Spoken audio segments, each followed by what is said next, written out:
Make over video ആണ്. ഞാൻ കുറേ നാളായിട്ട് ഇങ്ങനെ വിചാരിക്കുകയായിരുന്നു ഈ കാണുന്നൊരു വിൻഡോ സ്പേസ് ഇല്ലേ, അതൊന്ന് സെറ്റാക്കി എടുക്കണമെന്ന്. ഇത് ബെഡിൻ്റെ നേരെ ഓപ്പോസിറ്റായിട്ട് വരുന്ന ഒരു വിൻഡോ സ്പേസ് ആണ്. ഇതുകൊണ്ട് എനിക്കിങ്ങനെ പ്രത്യേകിച്ച് ഉപയോഗമൊന്നുമില്ല. അതുകൊണ്ട് തന്നെ ഇത് എപ്പോഴും ഭയങ്കര വൃത്തികേടായിട്ട് കിടക്കാറാണ് പതിവ്. പിന്നെ പറയുകയാണെങ്കിൽ എനിക്ക് ഇതിനെ കൊണ്ടുള്ളൊരു ചെറിയൊരു ഉപയോഗം എന്ന് പറയുന്നത്, ഞാൻ റൂമിൻ്റെ വേറെ ഏതെങ്കിലും ഒരു ഭാഗം ക്ലീൻ ചെയ്യുമ്പോൾ അവിടെയുള്ള സാധനങ്ങളൊക്കെ എടുത്തുകൊണ്ട് ഇതിൻ്റെ മുകളിലേക്കാണ് കൊണ്ടുവന്ന് വെക്കാറുള്ളത്. അപ്പോൾ അങ്ങനെയാണ് ഈ ഒരു സ്പേസ് ഭയങ്കര മെസ്സി ആയിക്കൊണ്ടിരുന്നത്. അപ്പോൾ ഇനിയെങ്കിലും ഈ ഒരു ഏരിയ കുറച്ച് വൃത്തിയായി നല്ല ഭംഗിയായിട്ട് കാണാനൊരാഗ്രഹം.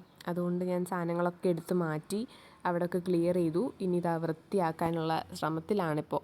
പിന്നെ ഇത് മൊത്തത്തിൽ വുഡൻ ഫിനിഷ് ആയതുകൊണ്ട് താഴത്തെ ആ സ്പേസും വുഡിൻ്റെ പാറ്റേണായിട്ട് ഇരിക്കുന്നത് തന്നെയായിരുന്നു ഭംഗി.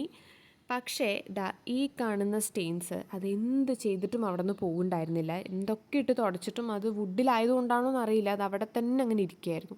അപ്പോൾ പിന്നെ വേറെ വഴിയില്ലാത്തതുകൊണ്ട് ഞാൻ വാൾപേപ്പർ ഒട്ടിക്കാമെന്ന് വിചാരിച്ചു. ഈ വാൾപേപ്പർ ഞാൻ ഇതിനു വേണ്ടി വാങ്ങിച്ചല്ല, ഞാൻ വേറൊരു ടേബിളിലേക്ക് വാങ്ങിച്ചതിൻ്റെ ബാലൻസ് ഓൾറെഡി എൻ്റെ കയ്യിലുണ്ടായിരുന്നു. അപ്പോൾ പിന്നെ അത് എടുത്തൊട്ടിക്കാനായിരുന്നു എൻ്റെ പ്ലാൻ. പിന്നെ ഈ വൈറ്റ് വാൾപേപ്പർ ഭയങ്കര തിന്നായിരുന്നു, കട്ടി തീരെ ഉണ്ടായിരുന്നില്ല, ഭയങ്കര തിന്നായിട്ടുള്ള ഷീറ്റായിരുന്നു. അതുകൊണ്ട് ഇത് ഒട്ടിക്കാനും ഭയങ്കര കഷ്ടപ്പാടായിരിക്കും. പിന്നെ ചുളിവ് വീഴാനുള്ള ചാൻസും ഭയങ്കര കൂടുതലായിരിക്കുമല്ലോ. അതുകൊണ്ട് അതൊന്ന് ഒഴിവാക്കാൻ വേണ്ടിയിട്ടാണ് ഞാൻ ഈ സോപ്പ് വാട്ടർ ഒന്ന് സ്പ്രേ ചെയ്ത് കൊടുക്കുന്നത്. ഇതൊന്ന് സ്പ്രേ ചെയ്ത് കൊടുത്തൊന്ന് തുടച്ചെടുത്ത് കഴിഞ്ഞാൽ അവിടെ ഒരു സ്ലിപ്പറി ലെയർ വരുമല്ലോ. അപ്പോൾ അതിന് മുകളിലേക്ക് നമ്മുടെ ഈ വാൾപേപ്പർ ഒട്ടിച്ചെടുക്കാൻ കുറച്ചുകൂടെ എളുപ്പമായിരിക്കുന്നത് ഞാൻ എവിടെയോ കണ്ടിട്ടുണ്ട്. അപ്പോൾ അതൊക്കെ ഒന്ന് പരീക്ഷിച്ച് നോക്കിയിട്ടാണ് ഞാൻ ഈ സംഭവം ഇപ്പോൾ ചെയ്യുന്നത്. പക്ഷേ എന്തൊക്കെ ചെയ്തിട്ടും നല്ലപോലെ എയർ ബബിൾസും കുടുങ്ങിയിട്ടുണ്ടായിരുന്നു, കുറച്ചൊക്കെ ചുളിവും വന്നിട്ടുണ്ടായിരുന്നു. എനിക്ക് ഒട്ടിക്കാൻ അറിയാത്തതുകൊണ്ടാണോ എന്നറിയില്ല. എന്തായാലും കുറച്ച് എയർ ബബിൾസൊക്കെ വന്നു. എനിക്ക് തോന്നുന്നു വീഡിയോയിൽ എനിക്കത് അത്ര അറിയുന്നുണ്ടാവില്ല, പക്ഷേ നേരിട്ട് കാണുമ്പോൾ കുറച്ചധികം അണീവണായിട്ടാണ് ഇരിക്കുന്നത്. കുറേയൊക്കെ ഞാൻ ആ എയർ ബബിൾസൊക്കെ കളയാനൊക്കെ നോക്കിയിട്ടുണ്ട്. അതെന്തായാലും നമുക്ക് എന്തെങ്കിലും ചെയ്ത് സെറ്റാക്കി എടുക്കാം. ഈ ഫസ്റ്റ് സൈഡ് ഇതൊന്ന് ഒട്ടിച്ച് സെറ്റാക്കി എടുക്കാൻ എനിക്ക് കുറേ സമയമെടുത്തു. ഇതിപ്പോൾ വീഡിയോക്കകത്തൊരു 10 സെക്കൻഡിൽ സംഭവം കഴിഞ്ഞെങ്കിലും എനിക്കൊരു 20 മിനിറ്റിൻ്റെ അടുത്ത് എന്തായാലും എടുത്തിട്ടുണ്ട്. പക്ഷേ സെക്കൻഡ് സൈഡ് ഞാൻ വേഗം ചെയ്ത് തീർത്തു, കാരണം നമുക്കൊരു ഐഡിയ കിട്ടിയല്ലോ ഇതെങ്ങനെയാണെന്നൊക്കെ. അപ്പോൾ പിന്നെ അത് പെട്ടെന്ന് ചെയ്യാൻ പറ്റും. പിന്നെ ഇതെങ്ങനെ ഒട്ടിക്കണ്ടേന്നൊക്കെ എല്ലാവർക്കും അറിയുണ്ടാവുമായിരിക്കുമല്ലോ. അടിയിലുള്ള ആ ഷീറ്റ് ഒന്ന് കുറച്ച് പീൽ ചെയ്തിട്ട് പിന്നെ ബാക്കി എന്തെങ്കിലും ഒരു കാർഡോ സ്കെയിലോ അങ്ങനെ എന്തെങ്കിലും ഒരു സംഭവം വെച്ച് ഇങ്ങനെ പുഷ് ചെയ്ത് കൊടുത്തിട്ട് ബാക്കിയുള്ളത് കൂടെ പീൽ ചെയ്തെടുക്കുകയാണെങ്കിൽ നമുക്ക് എയർ ബബിൾസൊക്കെ ഒരു പരിധി വരെ കുറച്ചിട്ട് ഒട്ടിക്കാൻ പറ്റും. അപ്പോൾ ഒട്ടിച്ച് കഴിഞ്ഞപ്പോൾ അത് ഇങ്ങനെയായിരുന്നു ഉണ്ടായിരുന്നത്. ഇനി ആ എഡ്ജസൊക്കെ ഒന്ന് ക്ലിയർ ചെയ്യുന്ന പരിപാടിയാണ്. അതിന് വേണ്ടിയിട്ടൊരു ക്രാഫ്റ്റ് നൈഫ് എടുത്തിട്ട് ഇങ്ങനെ വരച്ചു കൊടുത്ത് ആ പോർഷൻ ഒന്ന് വലിച്ചെടുത്ത് കഴിഞ്ഞാൽ നല്ല അടിപൊളിയായിട്ട് തന്നെ വലിയ കഷ്ടപ്പാടില്ലാണ്ട് തന്നെ നമുക്കത് സെറ്റാക്കി എടുക്കാൻ പറ്റും. അപ്പോൾ ഇതോടുകൂടി ഓൾമോസ്റ്റ് നമ്മുടെ വാൾപേപ്പറിൻ്റെ പരിപാടികളൊക്കെ ഒന്ന് സെറ്റായി. ഇനി നമുക്കിതിന് മുകളിലേക്ക് ഓരോ സാധനങ്ങളായിട്ട് ഇങ്ങനെ അറേഞ്ച് ചെയ്യണം.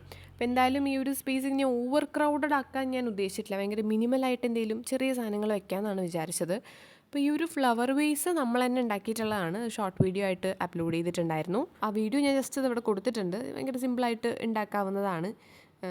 അപ്പോൾ അതൊന്ന് റെഡിയാക്കി എടുത്തിട്ട് അതിൽ നമ്മൾ തന്നെ ഉണ്ടാക്കിയിട്ടുള്ള ട്യൂലിപ്പ് ഫ്ലവറാണ് വെച്ച് കൊടുത്തിട്ടുള്ളത്. ഇത് വെച്ച് കഴിഞ്ഞപ്പോൾ നല്ല ഭംഗിയായിരുന്നു ആ ഒരു സ്പേസ് കാണാൻ. ആ വൈറ്റ് ടേബിളിൽ ഈ ഒരു സംഭവം വന്നപ്പം നല്ല ഒരു പ്രത്യേക ഭംഗിയായിരുന്നു. ഇനി ഒരു 2-3 വാൾ പോസ്റ്റേഴ്സ് കൂടി ഇൻക്ലൂഡ് ചെയ്യണമെന്ന് എനിക്ക് ഭയങ്കര ആഗ്രഹം ഉണ്ടായിരുന്നു. കാരണം ഇല്ലെങ്കിൽ ആ സൈഡ്സ് ഭയങ്കര ബ്ലാങ്ക് ആയി പോവില്ലേ.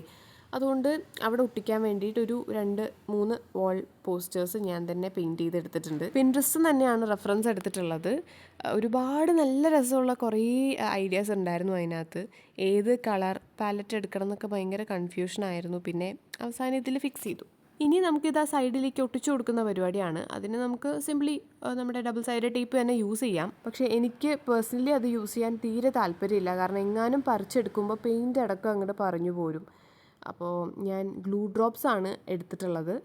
പിന്നെ ഗ്ലൂ ഡ്രോപ്സിനെ കുറിച്ച് പറയുമ്പോൾ ഇത് നമുക്ക് ചുമരിലേക്കൊക്കെ എന്തെങ്കിലുമൊക്കെ ഒട്ടിക്കാനുള്ള ആവശ്യത്തിനൊക്കെ നല്ലൊരു ഓപ്ഷനാണ്. പക്ഷേ ഞാനിപ്പോൾ ഇവിടെ യൂസ് ചെയ്തിട്ടുള്ളത് നമുക്ക് നോർമലി കടയിലൊക്കെ വാങ്ങിക്കാൻ കിട്ടുന്ന പാക്കറ്റിൽ കിട്ടുന്ന ഗ്ലൂ ഡ്രോപ്സ് ഇല്ലേ, ഫെവിക്കോളിൻ്റെ, അതല്ല. ഇത് മീഷോന്ന് വാൾ പോസ്റ്റേഴ്സ് എന്തോ വാങ്ങിച്ചപ്പോൾ അതിൻ്റെ കൂടെ തന്നിട്ടുണ്ടായിരുന്ന ഗ്ലൂ ഡ്രോപ്സ് ആയിരുന്നു.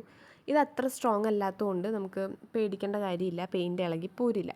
അപ്പോൾ പോസ്റ്ററൊക്കെ ഒട്ടിച്ച് സെറ്റാക്കി എടുത്തു. അപ്പോൾ കാണാനൊരു രസമൊക്കെ തോന്നി. ഇനിയിപ്പോൾ ഇത് എത്ര ദിവസം ഇത് തന്നെ ഉണ്ടാവുമെന്ന് എനിക്കറിയില്ല, കാരണം ഇതെനിക്ക് ഇടയ്ക്കിടയ്ക്ക് മാറ്റാനുള്ളൊരു ടെൻഡൻസി ഉണ്ടാവും. അപ്പോൾ എന്തായാലും പോസ്റ്റേഴ്സ് അവിടെ ഇരിക്കട്ടെ. ഇനി നമുക്ക് ടേബിളിൻ്റെ മുകളിലോട്ടുള്ള ബാക്കി പരിപാടികൾ സെറ്റ് ചെയ്യണം. ഇനി നമ്മൾ ടേബിളിലോട്ട് വെച്ച് കൊടുക്കുന്നത് ഒരു സെൻറ്റഡ് ക്യാൻഡിലാണ്. ഇതിൻ്റെ ഒരു ഷോർട്ട് വീഡിയോ നമ്മൾ ഓൾറെഡി അപ്ലോഡ് ചെയ്തതായിരുന്നു. അപ്പോൾ അത് വെച്ച് കൊടുത്തിട്ടുണ്ട്. പിന്നെ ഒരു 2 ബുക്സ് കൂടെ വെച്ച് കൊടുത്തിട്ടുണ്ട്. കാരണം ബുക്കില്ലാണ്ട് ആ സ്പേസ് അങ്ങോട്ട് കംപ്ലീറ്റ് ആവില്ല എന്ന് തോന്നി. അതുകൊണ്ട് 2 ബുക്ക് കൂടെ. പിന്നെ ഒരു ടീ കോസ്റ്റർ. ടീ കോസ്റ്ററും നമ്മൾ ഉണ്ടാക്കിയിട്ടുള്ളതാണ്. അതിൻ്റെയും വീഡിയോ അപ്ലോഡ് ചെയ്തിട്ടുണ്ട്. അപ്പോൾ അതും വെച്ച് കൊടുത്തു. ഇനി ഈ ടേബിളിൻ്റെ അപ്പുറത്തെ കോർണറിലേക്ക് എന്തെങ്കിലും ഒരു ലൈവ് പ്ലാന്റ് ആഡ് ചെയ്യണമെന്നുണ്ടായിരുന്നു. അപ്പോൾ ഇതിപ്പോൾ ഞാൻ നേരത്തെ പെയിൻറ്റ് ചെയ്ത് വെച്ചൊരു ബോട്ടിലേക്ക് ജസ്റ്റ് മണി പ്ലാന്റ് ഇട്ട് ഇപ്പോൾ വച്ചു എന്നേ ഉള്ളൂ. പക്ഷേ എനിക്ക് ആ ബോട്ടിലൊന്ന് ചേഞ്ച് ചെയ്താൽ കൊള്ളാമെന്നുണ്ട്. അപ്പോൾ നമുക്കിനി ഭാവിയിൽ ഏതെങ്കിലും ഒരു പുതിയ ബോട്ടിൽ ഒരു ബോട്ടിൽ ആർട്ടൊക്കെ ചെയ്തിട്ട് നമുക്ക് അതിവിടെ ആഡ് ചെയ്യാം. അപ്പോൾ ഫൈനലി ഇതൊക്കെയാണ് നമ്മൾ നമ്മുടെ വിൻഡോ സ്പേസ് ഒന്ന് മേക്ക് ഓവർ ചെയ്തെടുക്കാൻ വേണ്ടിയിട്ട് ആഡ് ചെയ്തിട്ടുള്ളത്. ഇതിനൊരു വലിയ മേക്ക് ഓവറായിട്ട് പറയാനൊന്നും പറ്റില്ല, ഒരു കുഞ്ഞ് മേക്ക് ഓവർ എന്ന് വേണമെങ്കിൽ പറയാം. പക്ഷേ എന്നാലും ഞാനിത് കുറേ നാളായിട്ട് ഇങ്ങനെ ചെയ്യണം എന്ന് വിചാരിച്ചിരുന്നു ഒരു കാര്യം. ഞാൻ നേരത്തെ പറഞ്ഞിരുന്നത് പോലെ ഇവിടെ ഞാനങ്ങനെ ഓവർ ക്രൗഡഡ് ആക്കിയിട്ടില്ല. ഭയങ്കര കുറച്ച് സാധനങ്ങൾ മാത്രം ഇൻക്ലൂഡ് ചെയ്തിട്ട് ഒരു മിനിമൽ സെറ്റപ്പാണ് ചെയ്തിട്ടുള്ളത്. പിന്നെ ഒരു വിൻഡോ സ്പേസ് ആകുമ്പോൾ അതന്നെയാണല്ലോ നല്ലത്, കുറച്ച് സ്പേഷ്യസ് ആയിട്ട് ഇരുന്നോട്ടെ എന്ന് വിചാരിച്ചു. പക്ഷേ ഇത് ചെയ്ത് വന്നപ്പം ആ ഒരു ഫൈനൽ ലുക്ക് എനിക്ക് ഭയങ്കരമായിട്ട് ഇഷ്ടപ്പെട്ടു. നിങ്ങൾക്ക് ഇഷ്ടപ്പെട്ടോ എന്നുള്ളത് കമൻറ്റ് ചെയ്യുക.